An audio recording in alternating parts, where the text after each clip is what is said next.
నమస్తే ZB9 news కి స్వాగతం. పెద్దపల్లి జిల్లా రామగుండం మండలం లింగాపూర్ గ్రామంలో గ్రామ సభ నిర్వహించారు. సామాజిక సేవా కార్యకర్త నిమ్మరాజుల రవి గ్రామ పంచాయతీ పారిశుద్ధ్య కార్మికులకు రావాల్సిన జీతం 5 నెలల నుండి ఎందుకు ఇవ్వడం లేదని గ్రామ సభలో కార్యదర్శిని వివరణ ఇవ్వాలని కోరారు. ప్రజలందరికీ కూడా నమస్కారము. మన జనాభా ప్రకారము నాకు వర్క్ చేయాల్సిన వర్కర్లు రాయమాళ్ళు, రవి, బూదమ్మ, మల్లయ్య నలుగురు మాత్రమే ఎంపీడబ్ల్యూ. వీళ్ళ రిజిస్టర్ ఉన్నది. వీళ్ళకి మాత్రమే గవర్నమెంట్ దగ్గరికి వెళ్ళి వెనకటి నుండి పనిచేస్తున్నారు. మీరందరూ నాకంటే ముందు నుంచే చూస్తున్నారు. వాళ్ళని ఏంటిది అనేది ఉంటే ఊరు పెద్దగా ఉన్నది, ఊరు నీట్గా ఉండాలి అనేది నాకంటే ముందున్నటువంటి అధికారులు, పనిచేసినటువంటి అధికారులు మరి మీ అందరి గ్రామ సభల తీర్మానాల కొన్ని వాళ్ళని ఓన్లీ రోజువారీ కూలీల ద్వారా మాత్రమే ట్రీట్ చేయడం జరుగుతుంది. రోజువారీ కూలీల ద్వారా మాత్రమే మేము వేతనాలు చెల్లించేది.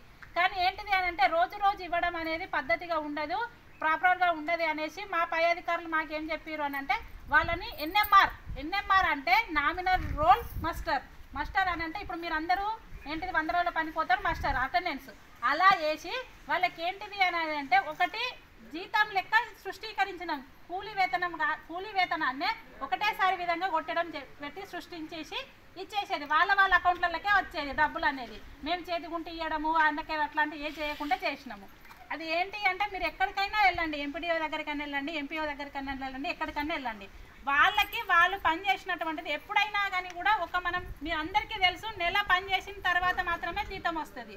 వాళ్ళకి 3 నెలలు ఎప్పుడు అని అంటే ఎప్పుడైతే కేసీఆర్ ప్రభుత్వం దిగిపోయిందో అప్పటి నుండి ఏంటి అని అంటే వచ్చినటువంటి ప్రభుత్వం వాళ్ళకి డిఫరెన్స్ అనేది మరి ఎట్లయిందో మాకు తెలియదు. కానీ అంతకుముందు కేసీఆర్ ప్రభుత్వం ఉన్నప్పుడు కరెక్ట్గా వీళ్ళకి ఎంపీడబ్ల్యూకి వాళ్ళకి ఎన్ఎంఆర్కి కరెక్ట్గా జీతాలు పడ్డాయి నవంబర్ వరకు. డిసెంబర్ నుంచి వచ్చిన తర్వాత ఏమైందంటే వీళ్ళది వేరే పడిపోతున్నాయి, వాళ్ళవి మాత్రం ఆగిపోయినాయి. ఆల్రెడీ వాళ్ళ చెక్కులు కొట్టాము, ఎస్టీఓలు వేసాము. గవర్నమెంట్ ఎప్పుడు ఇచ్చినా కానీ కూడా వాళ్ళ అకౌంట్లకే పడతాయి. వాళ్ళని కూడా ఇప్పటికీ కూడా నేను ఏమంటున్నానంటే పనికి రండి, పని చేసుకోండి అని అంటున్నారు. వాళ్ళు ఏం చెప్తున్నారు, మాకు ఆ 3 నెలల జీతాలు వస్తూనే వస్తాము అని అంటున్నారు. 3 నెలల జీతాలు నా చేతిలో లేదు. మీరు ఏ అధికారి దగ్గరికి వెళ్ళండి, ఎక్కడికన్నా వెళ్ళి కనుక్కోండి, వాళ్ళ అకౌంట్లలోనే పడిపోతాయి. నా డ్యూటీ వరకు నేను కంప్లీట్ చేసేసిన. ఆ జీతాలు అనేది వస్తేనే మేము చేస్తాము, మేడం వచ్చి మమ్మల్ని బతిలాడితేనే చేస్తాము అని అంటే మేడం బతిలాడేది మేడం చేయించుకోవాల్సింది రూల్స్ ప్రకారం నలుగురు నా దగ్గర పని చేస్తున్నారు. వాళ్ళకి నేను రోజు ఫోన్ చేసి చేయాలంటే చెప్పలేము. మాకుండేటువంటి సమస్యలు మాకుంటాయి. నేను పని చేయమని చెప్పి పోతా, మోడల్ స్కూల్లో చేయమని 10 రోజులు పంపిస్తా, 5 రోజుల పని కూడా చేయలేదు. వాళ్ళకి మీరందరూ కూడా వాళ్ళు వర్క్ చేసిన రోజు నేను ఏమనలేదు, వాళ్ళు కూడా ప్రాపర్గా వర్క్ చేయట్లేదు. ఇప్పుడు అది మీరు అందరు వెళ్ళడానికంటే ముందు నేనే చేద్దాం అనుకుంటాను, కానీ ఒక మ్యాటర్ తర్వాత ఒకటి దిద్దాం అనేసి ఆగిన. వాళ్ళు రాము అని మీ అందరు పూర్వంగా రాసిచ్చేది ఉంటే నేను వేరే 2 లేబర్లను పెట్టుకోవడానికి సిద్ధంగా ఉన్నాను. వాళ్ళు రారు చెయ్యము అని రాసిచ్చేసి వెళ్ళిపోయేది ఉంటే వాళ్ళకి రావాల్సినటువంటిది పెయిన్ నెల వరకు చేసినటువంటి ప్రతి ఒక్క జీతము ఆన్లైన్ చేయబడింది. బ్యాంకులలో ఎస్టీఓలలో దాగిపెట్టబడి ఉన్నది. అవి ఎప్పుడు గవర్నమెంట్ రిలీజ్ చేస్తే వాళ్ళ అకౌంట్లలోనే వాళ్ళకి పడతాయి. ఈ నెల మాత్రం కంప్లీట్ కాలేదు. ఇవాళ ఎంత 29 కదా, 29 ఇది అయిపోయిన తర్వాత ఈ నెలది కూడా పేమెంట్ చేస్తాము.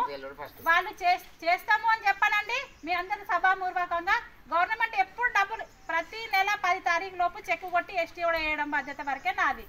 తర్వాత సంగతి మాత్రం గవర్నమెంట్ ఎప్పుడు ఇస్తుంది, ఏం చేసేదని మాత్రం నా చేతిలో లేదు. అదేంటిది సీనన్న లాంటి పెద్ద వాళ్ళకి కూడా అర్థమైంది ఆ విషయము. ఇంకా ఏదైనా డౌట్ ఉండేది ఉంటే సీనన్నని అడగండి. నేను ఎంపీఓ సమస్య కాదు, మా దగ్గర ఇష్యూ కాదు, ఇది అంతటా జరుగుతుంది. చాలా మందికి చాలా ఏరియాలలో పడతలేవు అని చెప్పింది. మేము అడిగేది అక్కడ పడతలేవా లేకపోతే మీరు ఇస్తలేరా అని మేము అడుగుతలేము.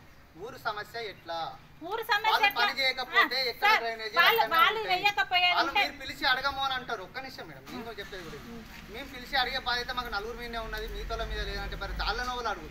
వాళ్ళకి జీతాలు ఇచ్చినాం. వాళ్ళని ఏంటిది అని అంటే ఎంప్లాయీస్ అయ్యేది ఉంటేనో పిలిపించి అడిగడం వరకు మా బాధ్యత ఉంటుంది. లేబర్ వాళ్ళు ఏంటిది అంటే రోజు కూలికి వచ్చినాం, నీకు ఇలా కూలి ఇస్తా అంటే వచ్చినా పోయినా మీరు అదే మాట్లాడతారు. అంత చీప్ ఎట్లా మాట్లాడతారు మేడం? మాట్లాడుతున్నా వాళ్ళు దొడ్డికి తీయాలి, ఉత్సలు తీయాలి, రోడ్ల పండి సాఫ్ చేయాలి. పిలిపించిన వాళ్ళు రోజువారి కూలీరా మేడం, వాళ్ళు కాకపోతే ఇంకోళ్ళు దొరకరు కావచ్చు, అప్పుడే చేస్తారు. మనిషిని పంపించినా వాళ్ళు రావట్లేదు. సమస్య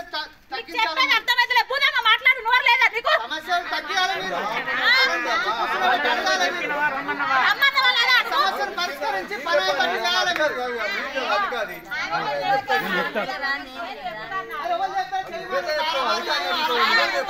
చేయించండి.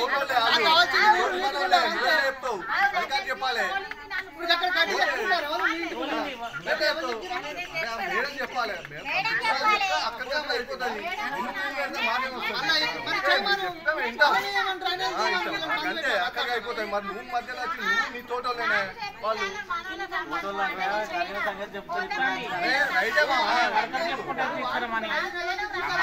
రైతే చెప్పింది అంతే